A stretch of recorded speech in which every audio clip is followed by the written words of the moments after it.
Times today news బులెటిన్ల ముందుగా headlines చూద్దాం. తెలంగాణ భవన్లో బీఆర్ఎస్ నాయకులు press meet.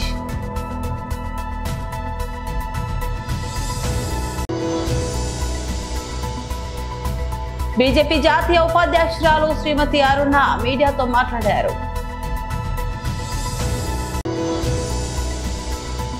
Telangana rising vision 2047లో సినీ పరిశ్రమకు ప్రత్యేక అధ్యాయం.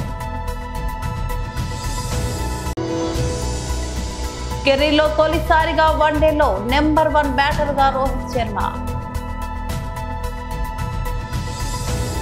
తెలంగాణ భవన్లో బీఆర్ఎస్ నాయకుల ప్రెస్ మీట్ నిర్వహించారు. దీని వెనుక పూర్తి స్థాయిలో ముఖ్యమంత్రి గారి బీఆర్ఎస్ పార్టీ ఇన్ఛార్జీలను అక్కడ పనిచేస్తున్నటువంటి వాళ్ళను భయభ్రాంతులకు గురి చేస్తూ మీరు తిరగలేరు, మీరు మీ ఇళ్లకు పోలేరు, ఇక మీ సంగతి చూస్తామని చెప్పి బెదిరింపు ధోరణితో మాట్లాడుతూ ఉన్నాడు.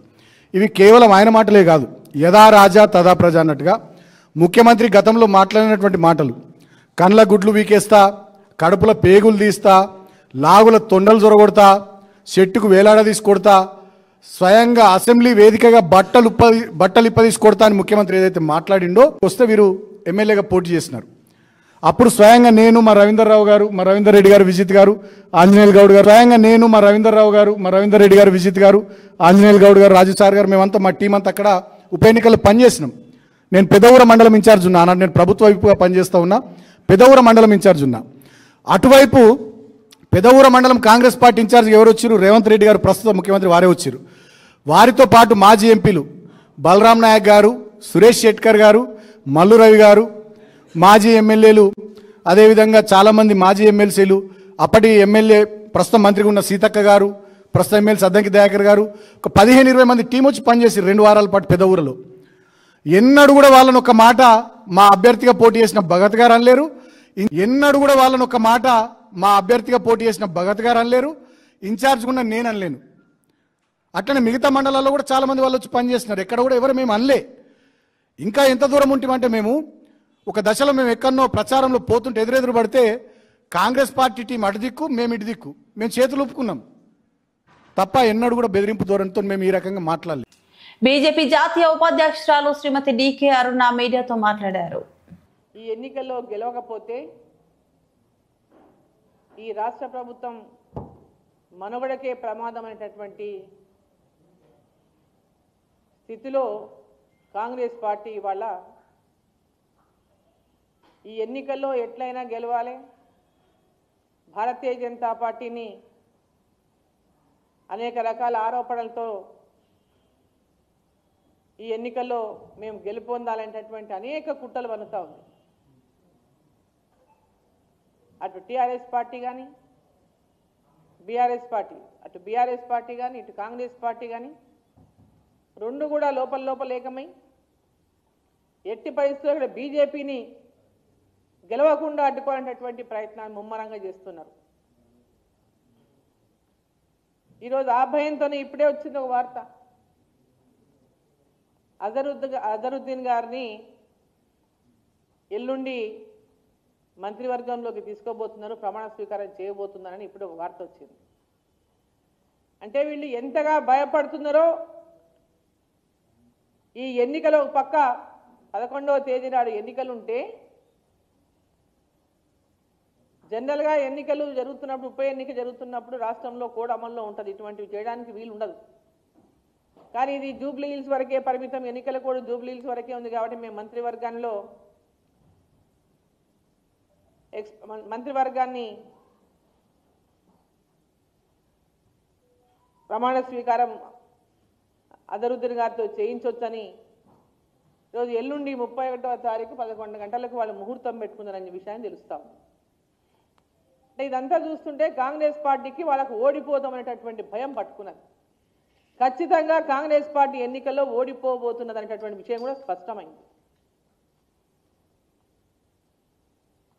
బీఆర్ఎస్ పార్టీ గతంలో అధికారంలో ఉండి 10 సంవత్సరాలు ఈ రాష్ట్రంలో పరిపాలించి ఈ రాష్ట్రాన్ని అప్పుల కూపంలోకి నెట్టేసి ఎక్కడైతే ఎన్నికలు జరుగుతున్నాయో ఆ ప్రాంతంలో కూడా మనం ఎన్నికల ప్రచారం సందర్భంగా మనం పోయి చూస్తుంటే కనుక అక్కడ ఉన్నటువంటి పరిస్థితులు అధ్వానమైనటువంటి పరిస్థితులు ఉన్నాయి. ఇండ్లు లేనటువంటి వాళ్ళు, డ్రైనేజీలు లేవు, రోడ్లు లేవు, గతుకుల గుంతల రోడ్లు, ఉండడానికి ఇండ్లు లేవు, అనేక మంది. కానీ ఈ ప్రాంతాల్లో పెద్ద ఎత్తున ఉపాధిని వెతుక్కుంటూ ఈ ప్రాంతానికి వలస వచ్చిన వాళ్ళే ఎక్కువ ఉన్నారు. ఈ ప్రాంతంలో జూబ్లీహిల్స్. తెలంగాణ రైజింగ్ విజన్ 2047లో సినీ పరిశ్రమకు ప్రత్యేక అధ్యాయం.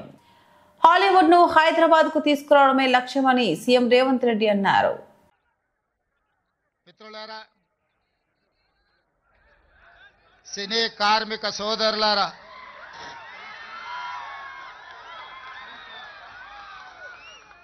ఇరవై 24 సినీ కార్మిక సంఘాలు సంఘటితంగా కృష్ణానగర్ వేదికగా ఈనాడు మీ సమస్యల్ని, చిత్ర పరిశ్రమ యొక్క అభివృద్ధిని దృష్టిలో పెట్టుకొని ఈ ఆత్మీయ సమ్మేళనాన్ని ఏర్పాటు చేసి సినీ ప్రముఖులు, నిర్మాతలు, డైరెక్టర్లు, సినీ కార్మిక సంఘాల నాయకులు, సినిమాకే ప్రాణప్రదమైన, సినిమాకి సజీవ ప్రాణం పోస్తున్న వేలాది మంది కార్మికులు ఈనాడు వర్షంతోనే విజయం సాధించారు. మీ పట్టుదలను పరీక్షించడానికి, మీ కార్యక్రమాన్ని వీక్షించడానికి వర్ణ దేవుడు ప్రయత్నం చేసినా వర్ణ దేవుడి ముందు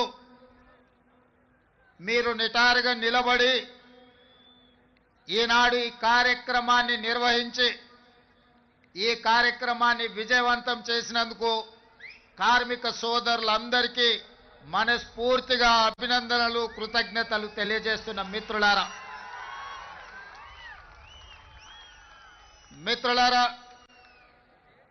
ఒకనాడు తెలుగు పరిశ్రమ అంటే మదరాసి అని పిలిచే సందర్భంలో తెలుగు పరిశ్రమని ప్రోత్సహించాలి, తెలుగు పరిశ్రమను 400 సంవత్సరాల చరిత్ర కలిగిన ఈ హైదరాబాదు నగరానికి తరలించాలి, మిమ్మల్ని అందరినీ హక్కును చేర్చుకొని గుండెల్లో పెట్టి చూసుకోవాలని ఆనాటి ముఖ్యమంత్రి డాక్టర్ మర్రి చెన్నారెడ్డి గారు తీవ్రమైన కృషి చేసి ఆనాటి సినిమా దిగ్గజాలైన అన్న నందమూరి తారక రామారావు గారిని, అక్కినేని నాగేశ్వరరావు గారిని,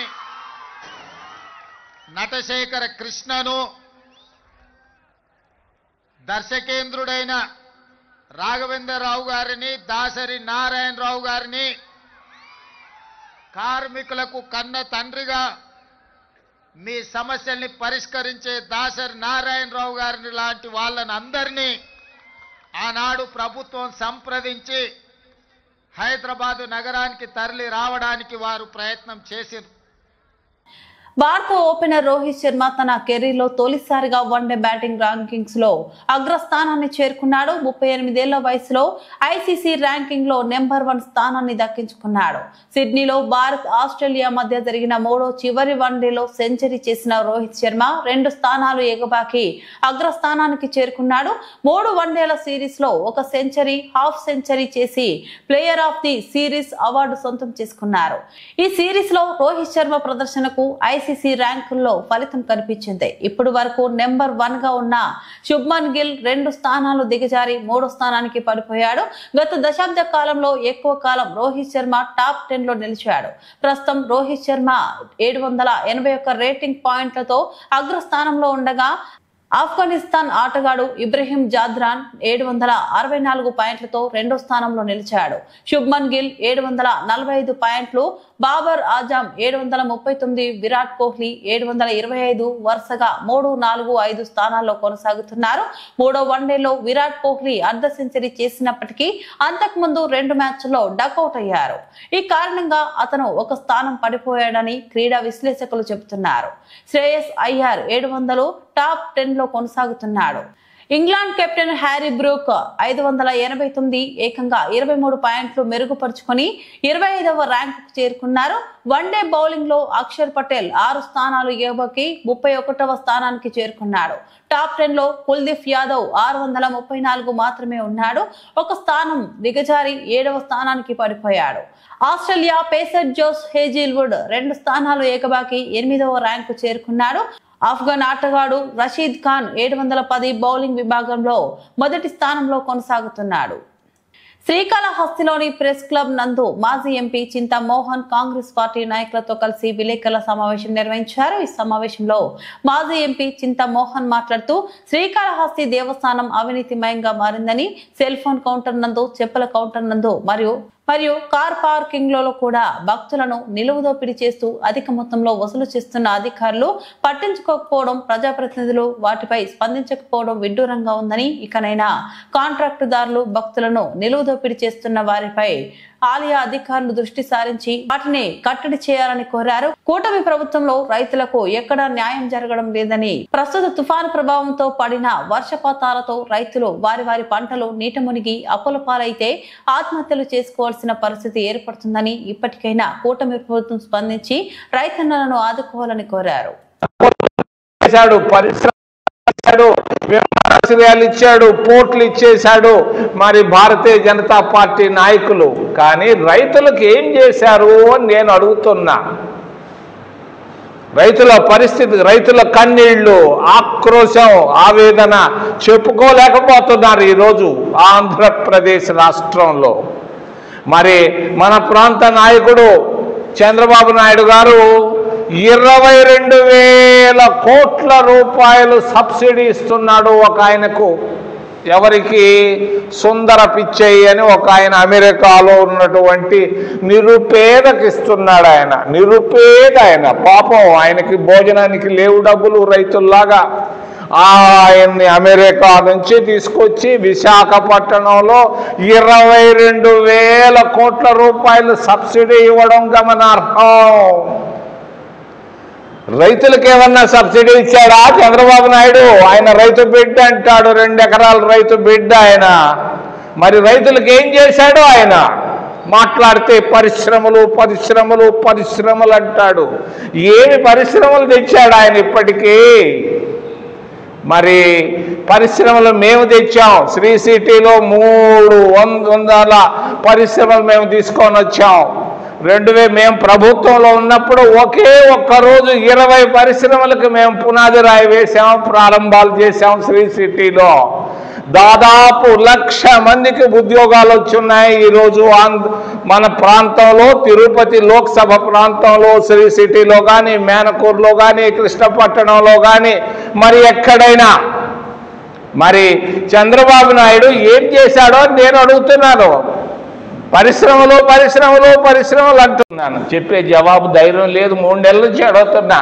ఈరోజు కాళహస్తి టెంపుల్ టౌన్ నుంచి నేను అడుగుతున్నా. దమ్ముంటే బీజేపీ, మోడీ, నిర్మలా సీతారామన్లు, వీలైతే చంద్రబాబు నాయుడు కూడా జవాబు చెప్పమని అడుగుతూ, మరి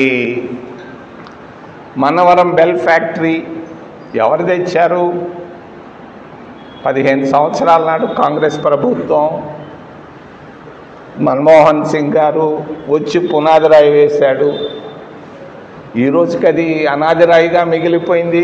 ఆ రోజు చెప్పాం. ఖమ్మం జిల్లా కొణిచెర్ల మండలం పల్లిపాడు ఏన్కూరు మార్గంలో జన్నారం వాగులో కొట్టుకుపోయిన డీసీఎం. స్థానికులు వద్దని మొత్తుకున్న వేనని డ్రైవర్ కొట్టుకుపోతున్న డీసీఎం వీడియో.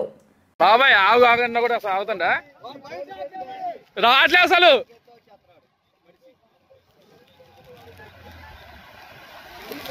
అన్నా బండి ఆపిట్లేదా అన్నా?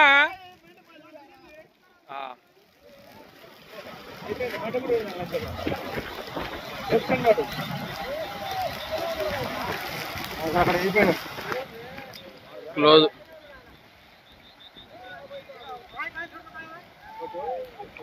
డోర్ తీసుకుంటావురా? అయిపోయాడు.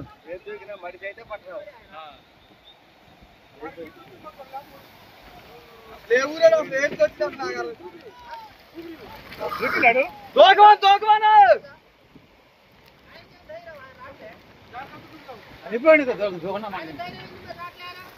అది లాగైపోతుంది నా వాటర్లో అయితే దూకలే. ఉమ్మడి నెల్లూరు జిల్లా వాకాడ మండలంలో ముంచుకొస్తున్న మంతా తుఫాన్ తాకిడికి గురి అయ్యే ప్రాంతాల్లో గూడూరు ఎమ్మెల్యే పాశం సునీల్ కుమార్ మంగళవారం పర్యటించారు. అందులో భాగంగా మండలంలోని గంగన్నపాలెం, బాలిరెడ్డిపాలెం గ్రామాల మధ్య వర్షాల కారణంగా దెబ్బతిన్న స్వర్ణముఖి కాజ్వే వంతెనను జోరు వర్షంలో అధికారులు, టీడీపీ నాయకులతో కలిసి ఎమ్మెల్యే పరిశీలించారు. అదే క్రమంలో తూపిలిపాలెం బీచ్ ను సందర్శించి స్థానిక ప్రజలను కలిసి సురక్షిత ప్రాంతాలకు చేరుకోవాలని సూచించారు. అక్కడ పేద ప్రజలకు ఫుడ్ ప్యాకెట్లు, బ్రెడ్, పండ్లు పంపిణీ చేశారు. పునరావాస కేంద్రాల ద్వారా వారికి తగిన ఏర్పాట్లను చేయాలని అధికారులను ఆదేశించారు. సీఎం చంద్రబాబు ఆదేశాల మేరకు ప్రజలకు ఎటువంటి ఇబ్బందులు తలెత్తకుండా తామంతా సహాయక చర్యలో నిమగ్నమయ్యామన్నారు. ఈ తుఫాను విపత్తు సమయంలో ఎన్నడూ లేని విధంగా అధికారులు యాక్టివ్ గా పనిచేస్తున్నారని, అదే చంద్రబాబు విజన్ అని ఎమ్మెల్యే పాశం సునీల్ కుమార్ కొనియాడారు. ఈరోజు ముఖ్యంగా ఈ మందా తుఫాన్ కారణంగా ఎస్పెషలీ గూడూరు నియోజకవర్గంలో వాకాడు, చిట్టమూరు, కోట మండలాల్లో ఎక్కువ ప్రమాదం ఉందని చెప్పి ఆల్రెడీ అధికారులు చెప్తూ ఉన్నారు. ఈ నేపథ్యంలో ముందు జాగ్రత్త చర్యగా చంద్రబాబు నాయుడు గారు అధికార యంత్రాంగాన్ని అంతా కూడా కదిలించారు. పోలీస్, అలాగే ఎంఆర్ఓలు, అలాగే ఎండిఓలు, ఇరిగేషన్ అధికారులు, R&B అధికారులు అందరం కూడా ఈ యొక్క తుఫాన్ని ముందు జాగ్రత్త చర్యగా తీసుకొని చర్యల గురించి అందరూ కూడా పకడ్బందీగా ప్లాన్ చేసుకొని చూస్తూ ఉన్నారు. ఎక్కడికి వెళ్ళినా మెరైన్ వాళ్ళు కూడా ఈరోజు ఎక్కడికి వెళ్ళినా ప్రతి దగ్గర కూడా పోలీసు వారు ఉన్నారు. ఎక్కడైనా ఇబ్బందికరమైనటువంటి ఈ యొక్క లో వంతెనలో నీళ్లు ప్రవహిస్తుంటే అక్కడ అటు ఇటు మనుషుల్ని పానికుండా పోలీసు వాళ్ళు జాగ్రత్తలు తీసుకుంటున్న విషయం కూడా చూస్తూ ఉన్నాం. ఎందుకంటే ఇబ్బందుల్లో ప్రజలుంటే ఖచ్చితంగా తెలుగుదేశం పార్టీగా మా నాయకుడు మాకు చెప్పింది ఒకటే, మీరెళ్ళి పరామర్శించండి. మీరు ఎన్ని తిరిగారో కాదు లెక్క, మీరు ఏం చేశారు అనేది లెక్క. కాబట్టి ఏ ఊర్లైనా, ఏ పంచాయతీలైనా తెలుగుదేశం పార్టీ గ్రామస్థాయి నాయకుడి దగ్గర నుంచి మండల స్థాయి నాయకుడు, జిల్లా స్థాయి నాయకుడు, రాష్ట్ర స్థాయి నాయకులు అందరూ కూడా మీ వంతు సహాయ సహకారాలు పేదవాళ్ళకి చేయమని చెప్పి మాకు స్పష్టంగా టెలికాన్ఫరెన్స్ ద్వారా బాబు గారు ఆదేశించారు. ఈరోజు ప్రజలు ఎంతో నమ్మకంగా నారా చంద్రబాబు నాయుడు గారిని, పవన్ కళ్యాణ్ గారిని ఈరోజు గెలిపించారు. ఈ నమ్మకాన్ని కొమ్ము చేయకుండా మేము మీ అందరూ దయ వల్ల ఇక్కడ ఎమ్మెల్యేగా రెండోసారి గెలిచాను. ఖచ్చితంగా నా వంతు సహాయ సహకారాలు చేయడానికి సిద్ధంగా ఉన్నామని చెప్పి నేను తెలియజేస్తున్నాను. నేను చెప్పాను, నిన్న కూడా మా పార్టీ నాయకులంతా మీటింగ్ చెప్పా, ఎక్కడైతే ఇబ్బంది ఉంటుందో వాళ్ళు నా దృష్టికి తీసుకొస్తే ఎంత సహాయంగా చేసేదానికి వెనకాడని చెప్పి చెప్పా. అలాగే స్వచ్ఛంద సేవా సంస్థలందరూ కూడా చేసే నమస్కారాలు తెలియజేస్తున్నా. దయచేసి మీరు కూడా సహకరించండి. చాలామంది ఇక్కడ SC, ST, BCలు చాలామంది ఇబ్బంది పడేటువంటి కార్యక్రమం కూడా ఉంది. అందరూ కూడా ఇబ్బంది లేకుండా ఆహారం సరఫరా చేయాలని చెప్పి కూడా ఆ స్వచ్ఛంద సేవా సంస్థ అందరూ కూడా రిక్వెస్ట్ చేస్తున్నారు. అలాగే అధికారులు చాలా యాక్టివ్గా పనిచేస్తున్నారు. దానికి కారణం మా జిల్లా కలెక్టర్ గారు, మా SP గారు అని చెప్పడం తప్పదు. ఎందుకంటే వాళ్ళు ఇంత యాక్టివ్గా గతంలో ఎప్పుడు చూడాల అధికారులు ఈ విధంగా ప్రతి గ్రామంలో తిరగడం, అందరినీ మోటివేట్ చేయడం, ఎక్కడికెక్కడ ఇబ్బందులు లేకుండా చూడడం ఫస్ట్ అదే చంద్రబాబు నాయుడు గారి యొక్క. బులెటిన్ ముగించే ముందు మరోసారి హెడ్లైన్స్ చూద్దాం. తెలంగాణ భవన్ లో BRS నాయకులు press meet.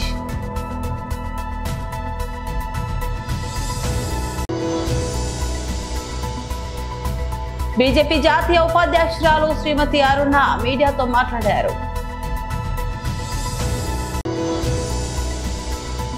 Telangana rising vision 2047లో సినీ పరిశ్రమకు ప్రత్యేక అధ్యాయం. కెరీర్లో తొలిసారిగా వన్డేలో నెంబర్ 1 బ్యాటర్ గా రోహిత్ శర్మ. ఇవి బులెటిన్ అప్డేట్స్. మరో బులెటిన్ లో మళ్ళీ కలుద్దాం. అంతవరకు సెలవు, నమస్తే.